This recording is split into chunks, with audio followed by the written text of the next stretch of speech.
بسم اللہ الرحمن الرحیم۔ افسوس جس نے نبوت کی حفاظت کی، جس نے کفر کے سامنے دیوار بن کر کھڑے ہو کر رسول کو بچایا، آج اسی ابو طالب کو ایمان سے محروم سمجھا جاتا ہے۔ کیا تاریخ اتنی اندھی ہو گئی ہے کہ قربانی کو شرک سمجھنے لگی؟ اور آج ہم اسی مظلوم ولی خدا حضرت ابو طالب علیہ السلام کے ایمان پر وہ دلائل پیش کریں گے جو نہ صرف تاریخ کو جھنجھوڑتے ہیں بلکہ ہر منصف دل کو قائل کرتے ہیں۔ مومنین، حضرت ابو طالب علیہ السلام نے ولادت امیر المومنین علی علیہ السلام کے وقت اعلان کیا، ایھا الناس ولد فی الکعبۃ ولی اللہ، اے لوگو، خانہ کعبہ میں اللہ کا ولی پیدا ہوا ہے۔ غور کیجئے، اگر نعوذ باللہ ابو طالب کافر یا مشرک ہوتے تو وہ ولی اللہ کا اعلان کیوں کرتے؟ صرف ایک مومن ہی اللہ کی ولایت اور اللہ کے ولی کو پہچان سکتا ہے۔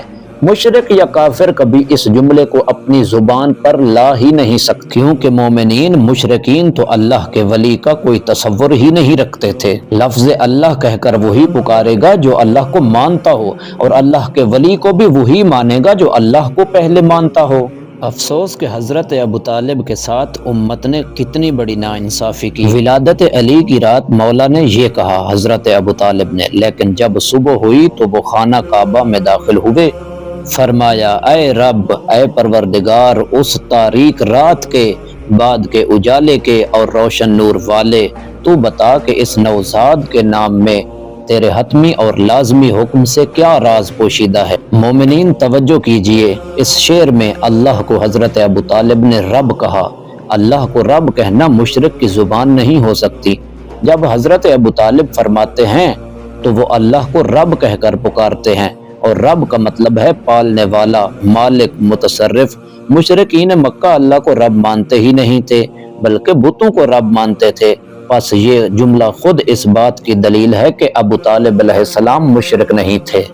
مومنین، پہلے اللہ کہا، پھر رب کہا، اور اب سنیے کہ ان کا تقدیر الہی پر کتنا ایمان تھا۔ اگر کسی غیر مسلم کا بچہ پیدا ہوگا تو وہ اللہ سے کیوں سوال کرے گا؟ وہ کسی بت یا کسی اپنی اور کسی نشانی کے سامنے بیٹھ کے باتیں کرے گا، لیکن ابو طالب تو اللہ سے سوال کرتے ہیں۔ تو وہ اللہ سے سوال کر رہے ہیں کہ اس بچے علی کے نام میں کیا راز ہے۔ یہ سوال صرف وہی شخص کر سکتا ہے جو اللہ کے امر مختوم یعنی تقدیر الہی پر ایمان رکھتا ہو۔ مشرکین تو تقدیر کو مانتے ہی نہیں تھے بلکہ اتفاقات کو دیوتاؤں کی مرضی سمجھتے تھے۔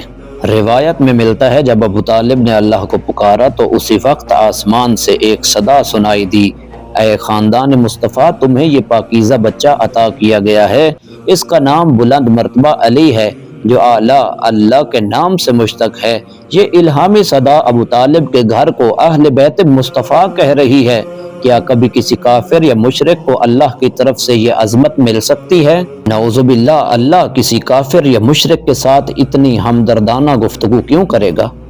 ناظرین کرام، مومنین گرامی، یہ نتیجہ نکلتا ہے، روایت اور اشعار ثابت کرتے ہیں کہ حضرت ابو طالب علیہ السلام مسلمان اور کامل الایمان تھے، کیونکہ انہوں نے اللہ کی ولایت توحید کا اعلان کیا، اللہ کو رب کہہ کر پکارا، کعبہ میں ولادت کو اللہ کی نشانی بتایا اور اپنی اولاد کو ولی اللہ قرار دیا۔ اگر کسی کو بصیرت کی خیرات اللہ سے ملی ہو تو وہ ان اشعار سے سمجھ سکتا ہے کہ حضرت ابو طالب علیہ السلام کامل الایمان تھے، جیسا کہ اہل سنت کے امام شافعی سمیت باقی تمام علماء اس بات پر متفق ہیں۔ مومنین، محسن عباس قمی کو دیجیے اجازت۔ ویڈیو اچھی لگی ہو تو چینل یوٹیوب نور کربلا کو ضرور سبسکرائب کریں۔ اللہ حافظ۔